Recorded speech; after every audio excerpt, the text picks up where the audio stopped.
জলবায়ু পরিবর্তনের কারণে কৃষি খাতে যখন নানা চ্যালেঞ্জ দেখা দিচ্ছে, তখন আশার আলো দেখাচ্ছেন নরওয়ের বিজ্ঞানীরা। তারা এমন একটি প্রযুক্তি আবিষ্কার করেছেন যা ব্যবহার করে মরুভূমির শুকনো বালিকে মাত্র 7 ঘন্টার মধ্যে উর্বর কৃষিভূমিতে রূপান্তর করা সম্ভব হবে। এই নতুন প্রযুক্তিটি লিকুইড ন্যানোক্লে নামে পরিচিত। বিজ্ঞানীরা জানিয়েছেন এই প্রযুক্তি কৃষিক্ষেত্রে পানির ব্যবহার 50% পর্যন্ত কমাতে সাহায্য করবে। যেসব অঞ্চলে পানির সংকট রয়েছে সেখানে এটি খাদ্য উৎপাদন বৃদ্ধির একটি বড় সমাধান হতে পারে। এই উদ্ভাবন বিশ্বজুড়ে খাদ্য নিরাপত্তা নিশ্চিত করতে এবং কৃষিকে আরও টেকসই করতে গুরুত্বপূর্ণ ভূমিকা পালন করবে বলে আশা করা হচ্ছে।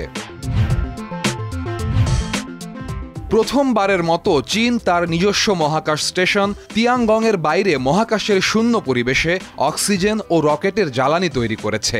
এই সাফল্য মহাকাশ যাত্রায় স্বনির্ভরতা এবং দীর্ঘমেয়াদী অভিযানের জন্য একটি গুরুত্বপূর্ণ পদক্ষেপ। মূলত এই পদ্ধতিতে পানি থেকে ইলেকট্রোলাইসিস প্রসেসের মাধ্যমে অক্সিজেন ও হাইড্রোজেন গ্যাস উৎপাদন করা হয়। এই উৎপাদিত অক্সিজেন মহাকাশচারীদের জীবনধারণের জন্য অপরিহার্য এবং হাইড্রোজেন গ্যাস রকেটের জ্বালানি হিসেবে ব্যবহার করা যেতে পারে।